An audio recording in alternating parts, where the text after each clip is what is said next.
자, 그럼 이제 언제 살 거냐? 내가 미국 주식을 한 번도 안 했는데 이 5가지 기준에 의해 좋은 기업을 선택을 하고 뭐 꼭 여기 있는 걸 선택 안 하셔도 돼요. 나름의 이 기준 중에서 내 기준은 1번, 나는 기준을 200조로 바꿀 거야 해도 되고요. 나는 3년이 아니라 더 안정적으로 5년을 볼 거야 해도 돼요. 근데 제가 3년을 중요하게 생각하는 이유는 우리가 살아보니 가수도 1집, 2집, 3집 성공한 사람들은 4집도 성공하더라. 막연한 어떤 그 믿음이 있어서 그런 거고요. 그런 저만의 기준이고 영업이 20% 아니라 나는 30% 잡을래 해도 돼요. 하지만 이 5가지 기준을 비추어서 내가 추천 기업을 선택을 했다면 그 기업을 내가 지금 1억 있다. 오늘 살 거냐, 내일 살 거냐, 일주일 뒤에 살 거냐 골라야 되잖아요. 너무 높은 데 사면 안 되니까 그걸 보는 방법이에요. 일단 언제 살 거냐. 사는 건 둘째 치고 너무 고점에서 사면 안 되니까 사는 시점은 네이버 1년 그래프를 볼 거예요. 3년 그래프는 어차피 우리가 이미 우상향하는 기업을 골랐기 때문에 모두 이런 패턴의 기업들로만 구성이 돼 있어요. 그래서 3년이 이미 반영한 겁니다. 3년 주식 그래프 우상향 기업을 골랐기 때문에 네이버 그래프에서 제가 1일, 3일, 1년, 3년을 본다고 했죠. D는 안 본다고 했죠. 3년은 이미 반영이 된 거예요. 우상향하지 않는 건 다 빠졌어 이미. 자, 그러면은 사는 시점은 1년 그래프를 보는 편인데 1년 그래프에서 3개월도 보고 1년도 보긴 합니다. 자, 이게 조금 이해가 어려울 수 있어요. 이건 정답은 아닙니다. 제 기준인데 그냥 의미가 있다라고 생각하면 같은 선택을 하셔도 돼요. 자, 최근에 하도 주식이 다 떨어져서 뭘 골라야 될지 모르겠는데 애플을 한번 골라볼게요.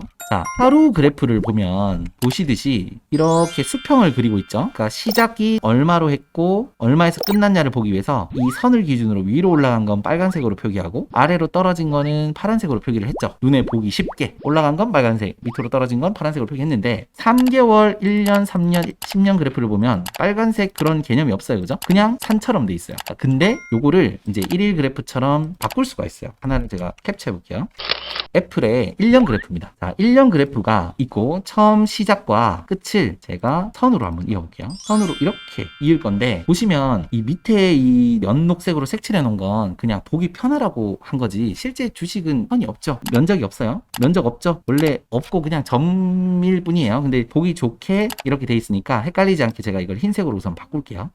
이게 원래 주식 그래프예요. 그냥 보기 좋게 밑에 색깔을 넣어놨을 뿐이에요. 이건 이해되시죠? 자, 이 상태에서 선을 하나 그을 건데 아까 그 1일 그래프처럼 처음 이 1년 그래프의 시작점과 끝점을 제가 이렇게 한번 그어볼게요. 만약에 이 애플이 과거 1년 동안 선형으로 증가했다면 이런 그래프를 그렸었어야 돼요. 그죠? 이렇게 기복 없이 꾸준히 올랐다면 이런 그래프를 그리면서 올라갔었어야 되는데 현실은 사람들이 샀다 팔았다 막 들어왔다 막 나갔다 하니까 이러면서 이제 결국 이 자리를 찾은 거죠. 자, 그러면 이 직선을 기준으로 이거보다 더 올라갔었던 순간도 있었고 내려갔었던 순간도 있었겠죠? 올라갔었던 순간은 빨간색으로 제가 표기를 해볼게요. 이 직선을 기준으로 올라갔던 순간들은 빨간색으로 표시를 하고 요렇게밖에 안 되네, 그죠? 자, 이거 대비 내려갔던 순간들은 이 선보다 올라갔던 적보다 내려갔던 적이 훨씬 많았죠. 여기서는 뒤에는 떨어질 확률이 높다. 이 일직선 그래프를 아래 동안 맴돌았던 적이 더 많았기 때문에 내려갈 확률이 높다라고 일단 볼 수가 있어요. 이거는 하나의 그냥 견해예요, 견해. 이 직선 대비 꾸준히 오른 거 대비 밑돌았던 게 많기 때문에 향후도 더 밑돌 확률이 높다. 요렇게 이제 볼 수가 있고, 자, 반대로 ASML 같은 경우를 한번 볼게요.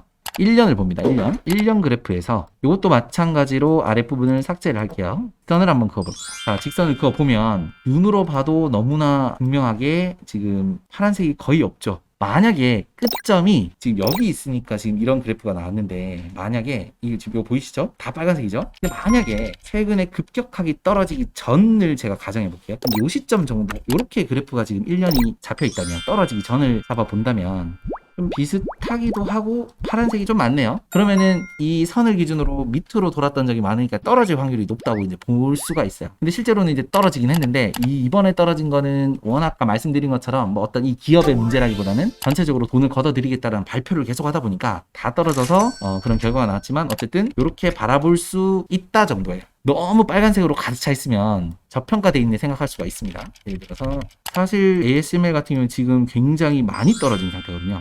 여기 있어도 이상하지 않은 회사인데 최근 발표로 너무 많이 떨어진 상태라서 지금 같은 경우에는 색칠을 해보면 정말 빨간색 덩어리예요. 이 상태에서는 사도 좋을 시기라고 보이죠. 무조건 사도 좋을 시기라고 보입니다. 그런데 올해는 워낙 변수가 많아서 장담은 할 수는 없어요. 더 떨어질 수도 있는데 그래도 이 정도 떨어지면은 충분히 안 사는 게 이상하다. 그 정도로 이제 보이긴 합니다.